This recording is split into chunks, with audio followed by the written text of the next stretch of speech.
Well, bore da, good morning to you all, and it's a pleasure to be here leading the service with you this morning. For those who don't know, I'm a member of Tabernacle Church in Cardiff, and for years growing up, I used to come up here with my Sunday school teacher, Mark John, and we actually used to stay on the floor in the chapel here. And so I'm very familiar with this chapel. Just as some people have second football teams, I consider Castle Street my second chapel. Also, I'm glad to say we have some very special visitors here. Frank and Sylvia Corrin, all the way from Auckland, New Zealand, missionaries in Papua New Guinea. And I'm being told that you are Paul Jocelyn's cousin. Is that correct? Yeah. So a very warm welcome to you, Frank and Sylvia. Let us start by saying a word of prayer together. Gadewch ni gyd weddio. Roes di mi lawer arwydd fy mod i'n un o'th blant, ac fy llygredd arglwydd, mi garwn fod yn sant. Ar graffa ar fy nghalon, adnodau'r gyfraith wen, a dwg y pur obeithion, a roddaist I mi ben. Amen. Now the hymns this morning, I chose the hymns only a few days ago, but since then, for whatever reason, I decided to change sermons, so the hymns don't actually correlate with the sermon as I intended, but I'll give bonus points to anyone who can guess the theme of the sermon I was going to do based on the hymns that we're going to sing this morning. So, gadewch ni gyd ganu yn emyn cyntaf. Let us sing our first hymn of the morning, hymn number 184. Dy roi ni weld o'r newydd, mai ti arglwydd yw ein rhan, a'i dy bresenoldeb hyfryd gyda thweision I bob man. Tyr di lawr, arglwydd mawr, rod y fendith yma nawr. Hymn number 184.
The reading this morning comes from the Gospel of Matthew, chapter 20, verses 1 to 16.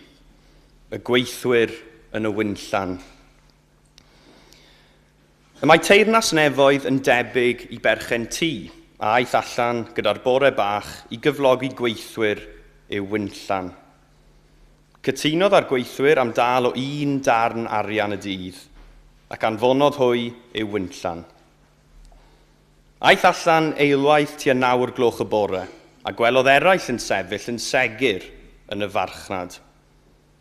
Dywedodd wrthynt hwythau, ewch chwi hefyd i'r wynllan, ac fe dala fi chwi beth bynnag fydd yn deg, ac eithant yno. Yna, fe aeth allan eto tua chanol dydd, a thua 3 o'r gloch y prynawn, a gwneud fel o'r blaen. Tua 5 o'r gloch aeth allan a dod o hyd I eraill yn sefyll yno, ac meddai wrthynt, pam yr ydych yn sefyll yma drwy'r dydd yn segur? Wel, am na chyflogodd neb ni, oedd ei hateb. Ewch chwi hefyd i'r wynllan, meddai ef. Gyda'r nos, mae berchen y wynllan yn dweud wrth ei orw chwilwyr, galw'r gweithwyr a thal I cyflog iddynt, gan ddechrau gyda'r rai diwethaf a dibennu gyda'r cyntaf. Daeth y rai a gyflogwyd tua 5 o'r gloch a derbyniasant 1 darn arian yr un. A phan ddaeth y rai a gyflogwyd gyntaf, tybiasant y caint fwy, ond 1 darn arian yr un a gawsant hwythau hefyd. Ac wedi ei cael dechreuasant rwgnach yn erbyn y perchen tŷ gan ddweud, dim ond 1 awr y gweithiodd y rai diwethaf yma, a gwneithos hwy'n gyfartal â ni, sydd wedi llyfurio drwy'r dydd yn y gres tanbaid. Ond atebodd y meistr, gyfaill, meddai wrth un ohonynt. Nid wyf yn gwneud cam a thi, ond nid am 1 darn arian y cytunais am I. Cymer yr hyn sydd I ti a dos y maith. Rwy'n dewis roi'r olaf yma fel I tithau. Ond nid yw'n gyfreithlon I mi wneud fel rwy'n dewis am heiddo fy hun. Neu ai cenfigen yw dy ymateb i'm heilioni. Felly bydd y rai olaf yn flaenaf, a rai blaenaf yn olaf. A boed I fendith Duw fod ar y darllen a'r grandawiad o iair sanctaidd. Amen.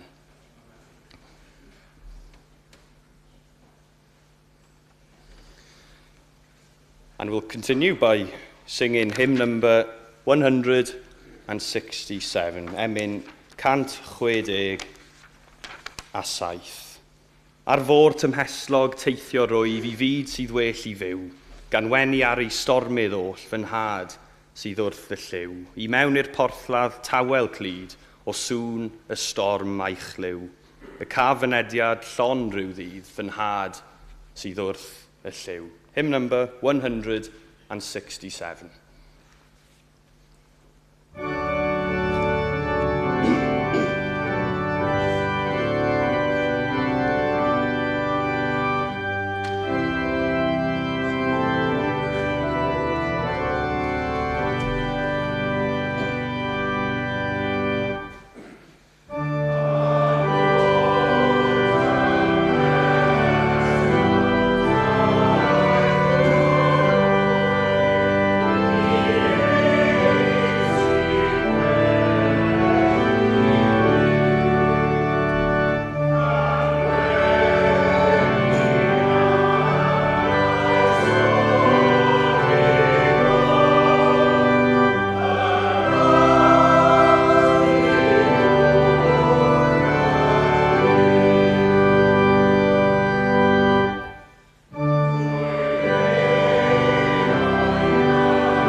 Gwnewch i ni droi at Dduw mewn gweddi. Let us all pray together.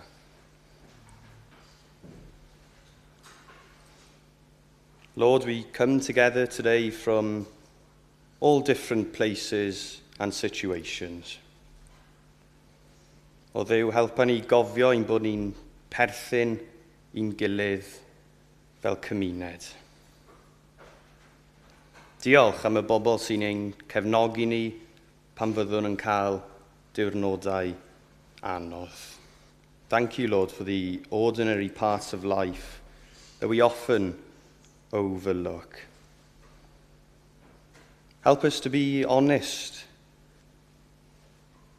about things we are thinking and feeling. Ro nerth i'r rai sy'n wynebu heriau. Heriau efallai nad ydyn ni bob tro yn gweld. Dysga ni fod yn garedig hyd yn oed pan fyddwn ni'n anghytuno gyda rhywun neu sefyllfa. Lord, give us patience when things do not go the way we planned. Show us, Lord, how to make good choices in small, everyday moments. Arwain ni arglwydd i ddefnyddio ein hamser yn ddoeth ac lles ac bydd pobl eraill. Bydd gyda rai bore yma arglwydd sy'n poeni am y dyfodol. Bydd gyda rai sydd angen sicrwydd yn ei bywydau yn awr. Lord, be with those who feel lonely at the moment, feel left out, feel they have no one to turn to. Help us to listen to those who feel they don't have a voice. Agor ein calonnau arglwydd i dderbyn pobl fel maen nhw. Cadw ni'n gryf arglwydd pan fyddwn ni'n teimlo fel roi'r gorau iddi. Give us courage, Lord, to do what is right, even when that is often the difficult option. Remind us that change is possible. We may feel that the world is a dark place sometimes, but Lord, remind us that things can get better. A helpa ni weld y daioni sydd yn digwydd o'n cwmpas ni bob dydd. We pray for our leaders, our world leaders, facing very difficult decisions at the moment. Roedd o'i ddine byddynt arglwydd ac helpa nhw i arwen gyda thecwch a gyda gofal dros eu pobl. Cadwa nhw rhag gwneud penderfyniadau a fydd yn neweidio pobl eraill. Lord, help them to seek peace where there is conflict. Guide them to act with honesty and with responsibility. Atgoffa nhw arglwydd o bwysigrwydd gwasanaethu pobl yn hytrach na gwasanaethu mewn grym. We also remember those standing in local elections at this time.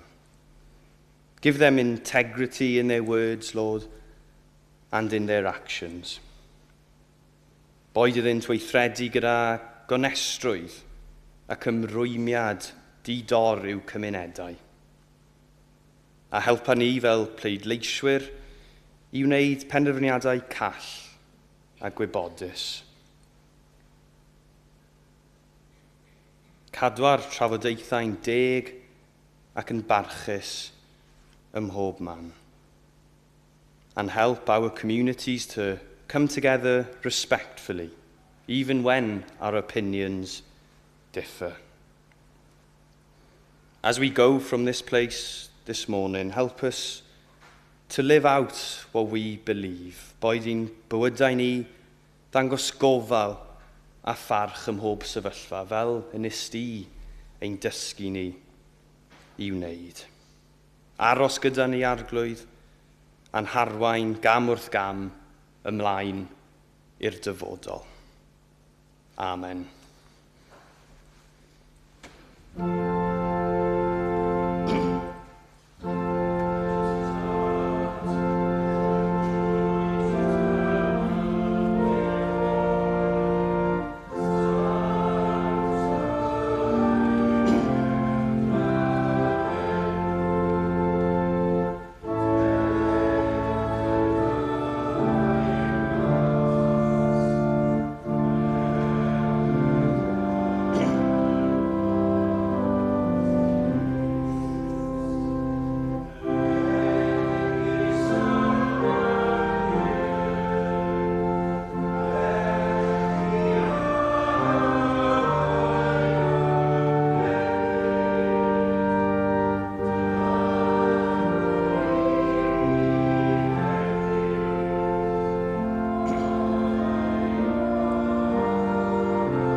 Bore da, bawb. Good morning to you all, and it's lovely to have visitors joining us. I don't think we can beat from New Zealand. It's got to be the furthest away, but that's fantastic to have you here this morning. Also, mae'n glên gweld Angharad ac Ieran yn ôl gyda ni hefyd, a ffrindiau eraill. A dwi'n credu bod teulu nhw yma hefyd, fi'n glên cael cwrdd chi wedyn.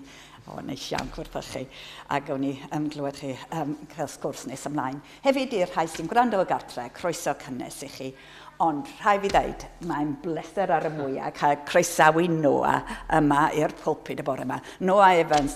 O'n i jyst yn sôn gynnau wrth Noah, dwi'n siŵr bod chi'n gyfarwydd ar y deilad. Ond mae wedi cysgu yma, mae'n nabod bob nwcs a granny yma, so mae'n nabod yn well na fi. Mae wedi gwneud mwy na fi yn y capel yma. Ond mae'n hyfryd clywed bod ni'r ail gartre i ti ac ni'n edrych am flawr i glywed neges Noah. Noah now works in the Senedd, and as you know, it's coming, most probably the busiest week of in the last 5 years in the Senedd, and we really appreciate you giving your time and coming up here. Ac mian, wir edrych ymlaen i glywed y neges di. What else is coming? Midday, midweek service is on, usual pattern followed by fellowship afterwards, though that's on Wednesday. Next Sunday, our minister will be back with us. It'll be a communion service in the morning, but it's also a special service for learners. So felly fydd rhai o'n dysgwyr ni yn cymeryd rhan yn yr oedfa. If you have any friends that are keen to learn Welsh or are learning Welsh and would love to join us, this is the ideal opportunity next Sunday. Do bring them along. Ni wedi trefnu chydig o sandwiches, so hefyd fydd yn gyfle cael sgwrs ar ôl yr oedfa ac fydd yn amser delfrydol i cael dysgwyr i mewn. Mike, diolch i ti am dy gyfraniad ar yr organ. Dwi hefyd yn gweld Richard lawr fanna. Richard gafson ni wledd yn gwrando arna ti ddoe. Dwi ddim yn gerddorol, ond mi ddalies di, o'n i'n colli concentration a cymeriad fi o'n bi o ti'n dweud, oedd o'n fendith, a fyddai dal yn cofio amdan handl, a handl yn troi'r handl, ond mi oedd o'n ddiddorol dros ben. Ac hefyd i Elizabeth, diolch yn ofnadwy am ddod ar hen manuscripts fewn, oedd i gyd wedi dod at ei gilydd yn fendigedig, diolch. We've got a few dates, right, so I don't misinform you. 16th of May, so that's in a fortnight, we're having our Christian Aid service. So we will be having somebody who used to work from Christian Aid doing a presentation. We're also doing a special collection for the charity, so do bring your cash, because we've got special envelopes, cash and a pen for gift aiding. Then on 20th of May, we've got the organ recital here at just after 1 o'clock. The organist will be Dr. Ralph Clark, All Saints Maidenhead. So do come along to that. Now we'll come around to do your collection, and then do come downstairs and have a cup of tea and a chat.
Well, diolch, thank you very much again for the warm welcome. I must admit this morning I was feeling quite nervous, so much so I couldn't eat my breakfast.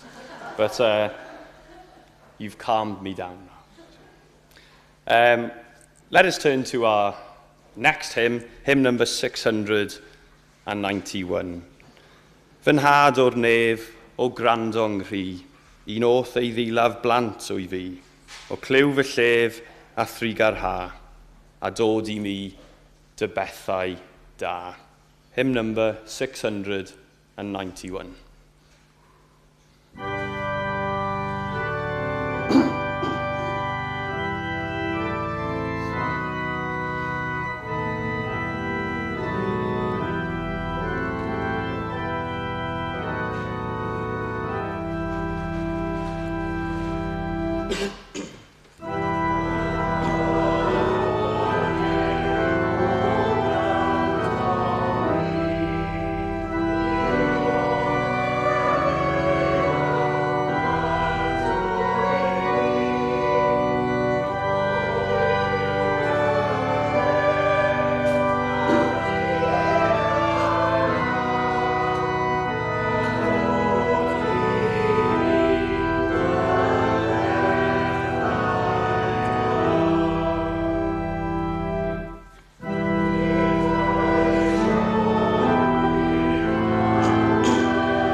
Now, this story is found only in Matthew's Gospel. And it's a story of outrageous generosity. A landowner goes out at dawn and hires workers for his vineyard, agreeing to pay them a denarius for the day. He goes out again at 9, again at noon, at 3, and then finally again at 5 in the afternoon. Each time sending more workers to his vineyard. And eventually, when the evening comes, he pays them all the same. Every last one of them, the same, a full day's wage. Ac wrth gwrs, mae rai a weithiodd drwy'r dydd wedyn yn flin, yn ddealladwy, efallai. Achos mae'n ymddangos yn anheg, mae'n ymddangos yn groes i reswm. Ond dyna union pwynt Iesu yn y ddameg yma.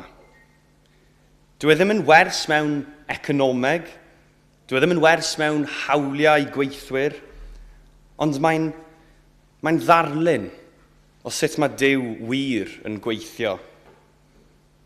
Ac bod ffordd Duw yn chwalu pob disgwyliad dynol sydd gyda ni.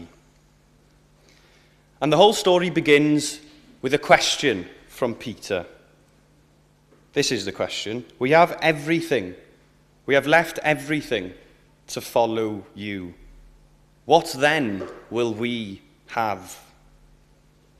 It's an honest question, but I think it's a loaded one as well.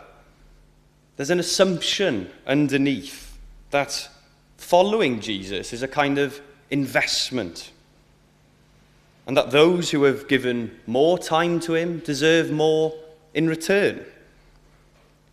And then Jesus tells this parable to dismantle that assumption entirely. Mae'n rhaid ni gofio'r cyd-destun yma hefyd. Roedd gweithwyr cyflog yng nghyfnod yr Iesu yn ymgasglu yn y sgwâr bob bore, ac yn aros i gyflogwyr i ddod a cynnig gwaith iddyn nhw. Oedd e fel rhyw fath o job centre. Os na fyddai neb yn dod, bydden nhw'n mynd adref heb ddim byd. Heb ddim arian i fwydo eu teuluoedd. Doedd e ddim yn rhyw ddewis, moethus, gweithio neu ddim, oedd e'n fater o oroesi. Ac wrth feddwl am y cyd-destun hwnnw, mae heilionnu'r perchennog hyd yn oed yn fwy rhyfeddol. And so, in this parable, God is the vineyard owner. The vineyard is his kingdom. And we are his workers. And with that framework in place, the parable opens up something extraordinary about the nature of our God. About how he calls us, how he gives, and how utterly unlike us he truly is. And so this is the first heading I've prepared for you this morning. Dyma'r pen cyntaf. Duw yn dod atom ni. God comes to us. Dyw'r gweithwyr ddim yn mynd at y perchennog i ofyn am waith, ond y perchennog sy'n mynd at nhw.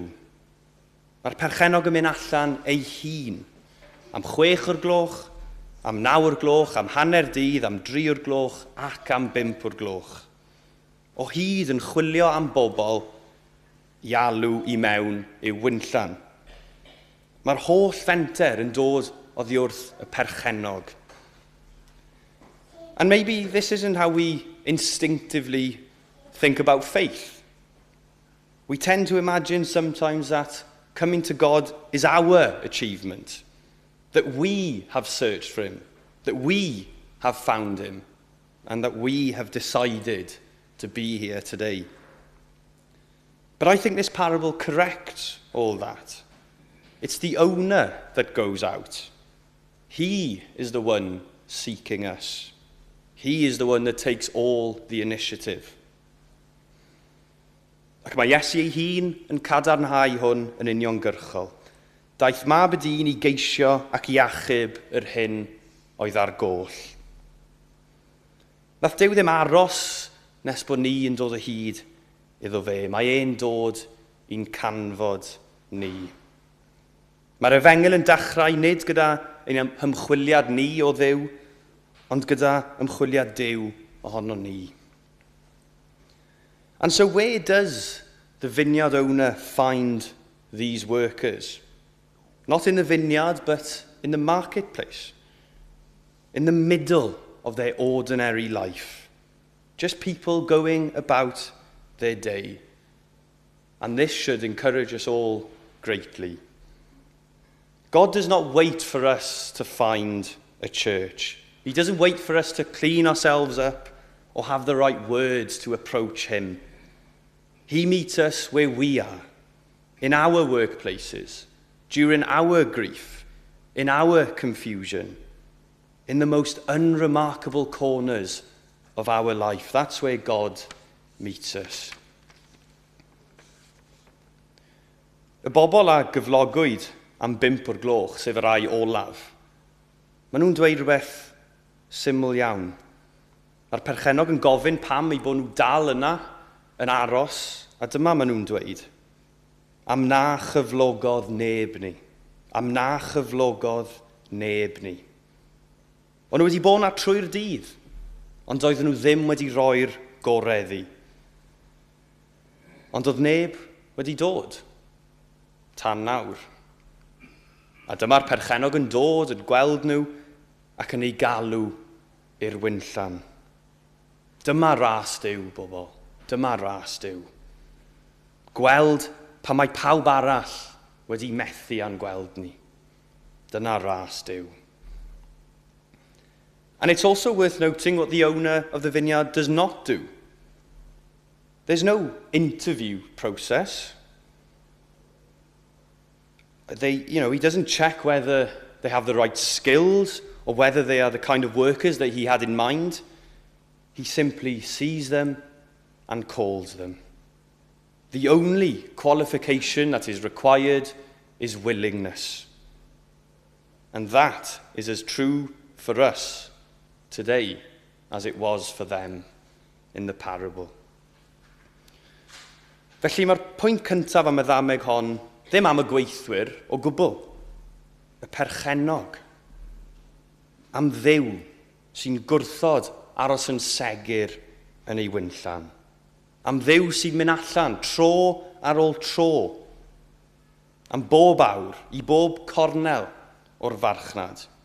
I ddod o hyd i'r rai sydd yn dal i sefyll yno yn aros. Ac yn galw nhw i mewn.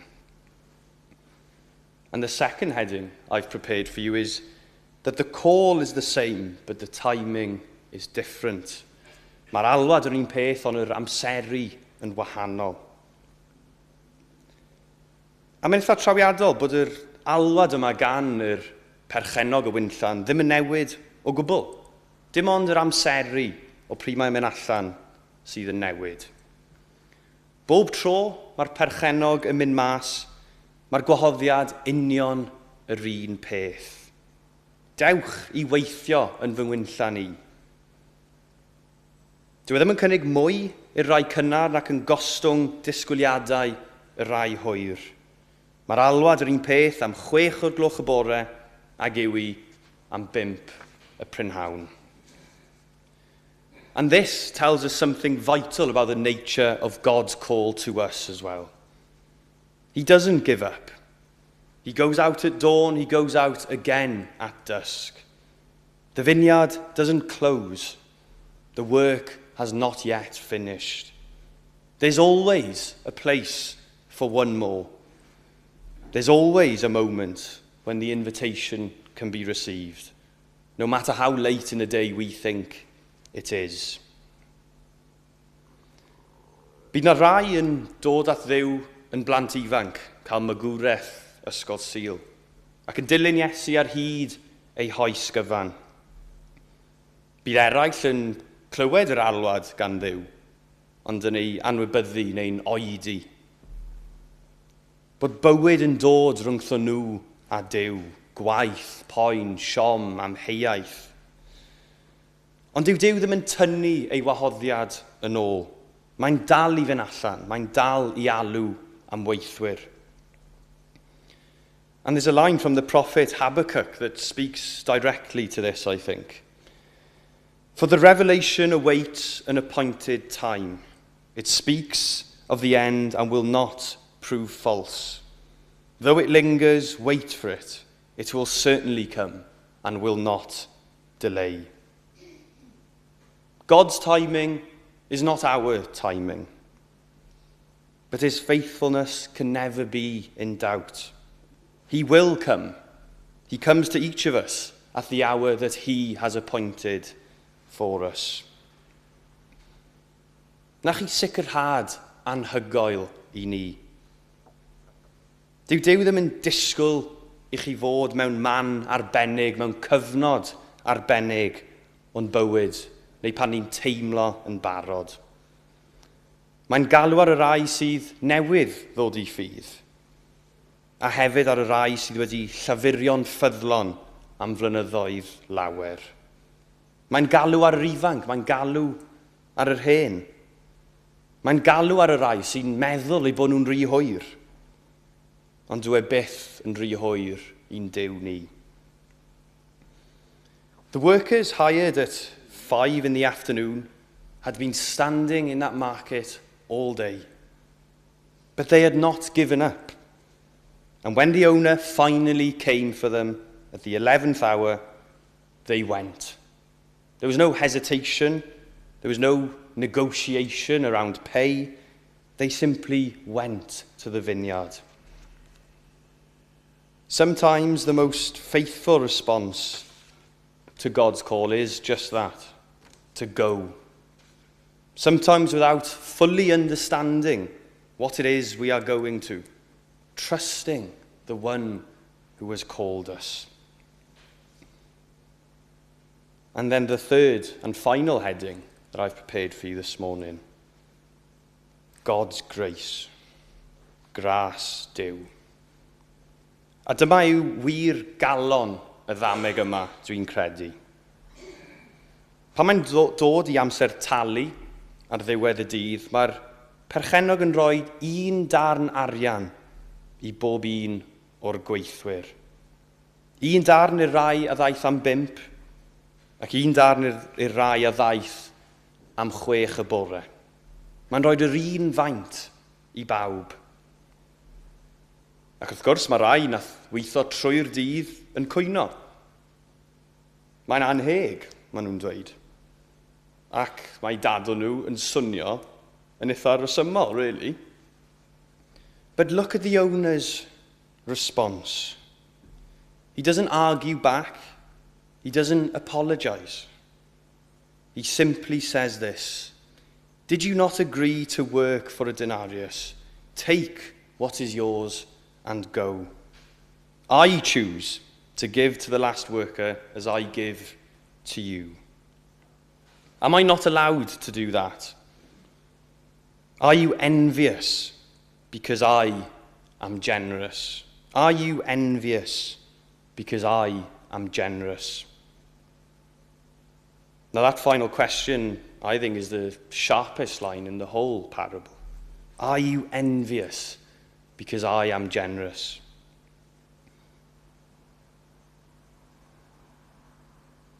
Dim problem gyda'r gweithwyr cyntaf oedd eu cyflog nhw, oherwydd fe gawson nhw yr union beth wnaeth nhw gytuno arno ar ddechrau'r diwrnod.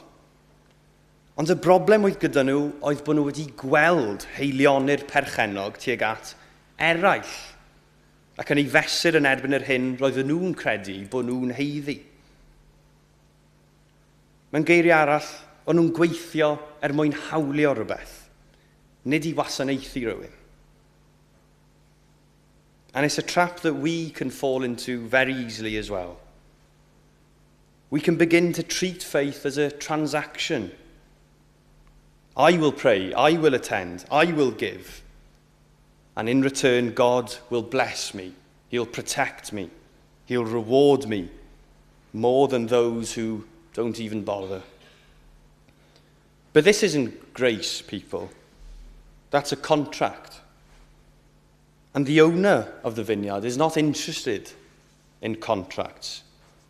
He's interested in relationship, in generosity, in the kind of love that doesn't keep score.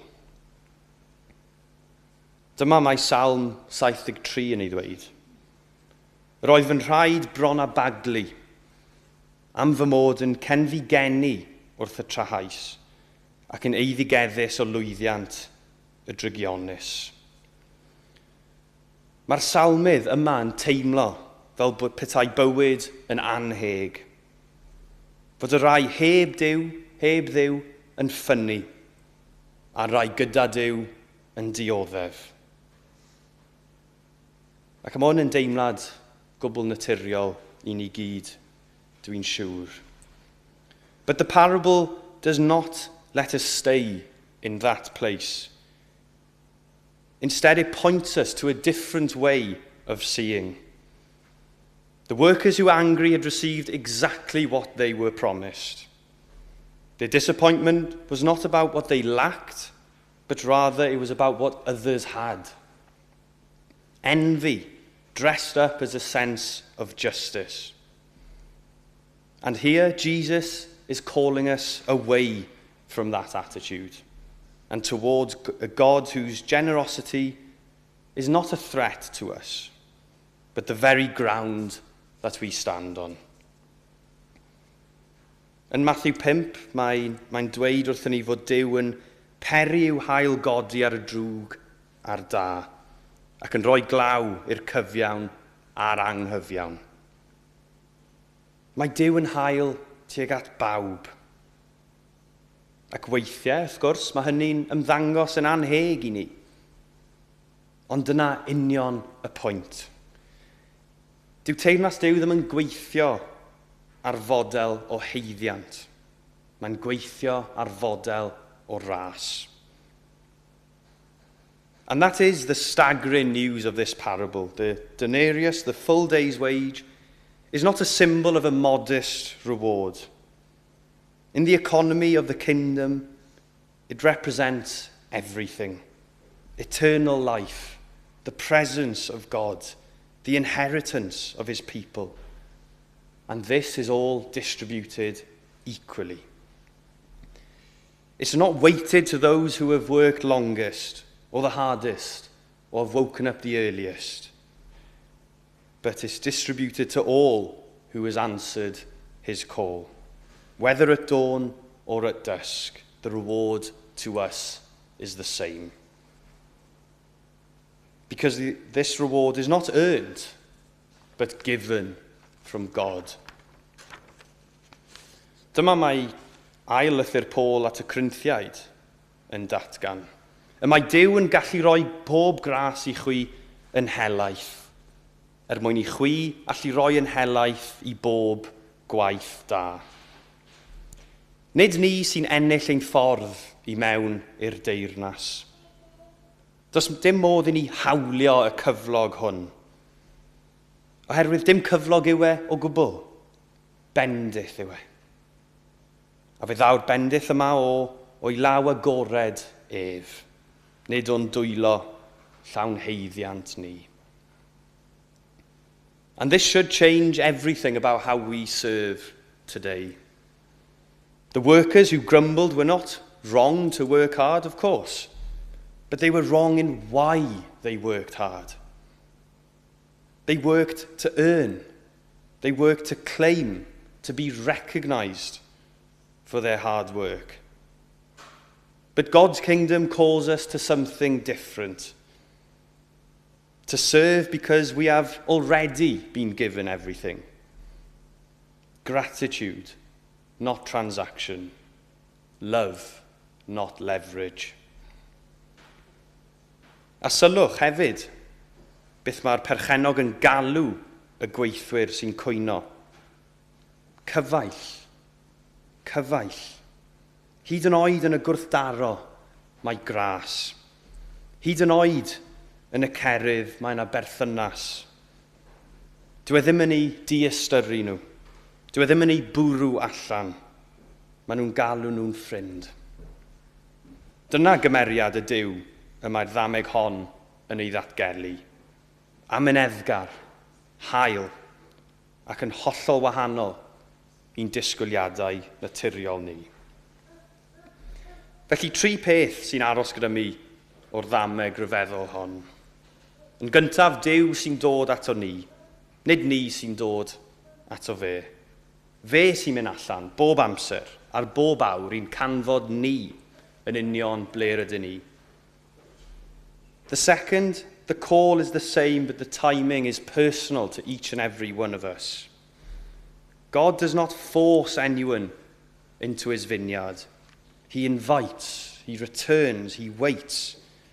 And when we are ready, whether that be at the first hour or the last, he will be there, and the invitation will still stand. Ac yn drydydd, mae'r fendith yn aros amdano ni, ac mae'r un peth i bawb. Ac mae'r fendith sy'n gymaint mwy na gallwn ni ei ddychmygu. Dyw cariad Duw ddim yn cael ei rannu yn ôl pa mor hir rydyn ni wedi ei wasanaethu. Mae'n cael ei roi'n gyflawn, yn rad ond yn gyflawn, i bawb sy'n dod. And the parable ends, not with the grumbling of the workers, but with the owner's question hanging in the air. Are you envious because I am generous? It's a question for every generation. For every single one of us who have felt hard done by, who has ever kept score, who has ever wondered why God seems to bless those who seem to deserve it less than we do. A mae'r ateb i'r cwestiwn yma'n siapio popeth.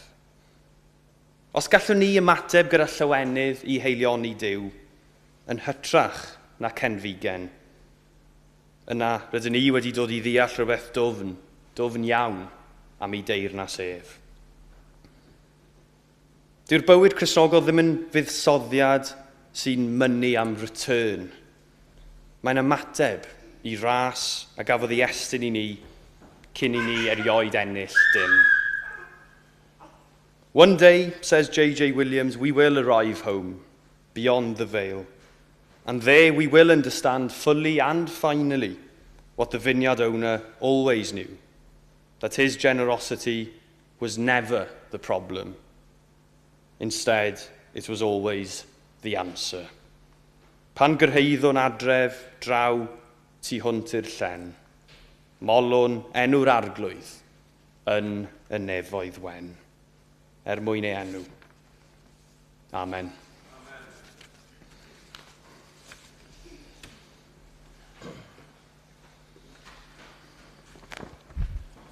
A gan ddiolch i'r organydd y bore yma, fe ganon ni ein hemyn olaf. To close, we'll sing our final hymn this morning. Hymn number 314, Geiriau mawr pant y celyn, yn y nais dynof dan, perfeithiaf dan yn ef. Ni all y moroedd mawr ddiffoddi mon o ef, dy lais dy wedd a gweld y waed, sy'n troi'n ngelynion dan fy nrhaid. Wel, dyma'r gwrthrych cyn, a dyma'r awr a'r lle, cysegra fi fy hun yn gyfan iddo ef. Farwel, farwel, bob eilyn mwy. Mae cariad Iesu yn drech na hwy. Hymn number 314.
wrth i ni ffarwelio gyda'n gilydd y bore yma. Boed i ras ein harglwydd Iesu Grist a chariad Duw a chymdeithas yr ysbryd glân, fod gyda ni oll o'r awr hon a hyd byth.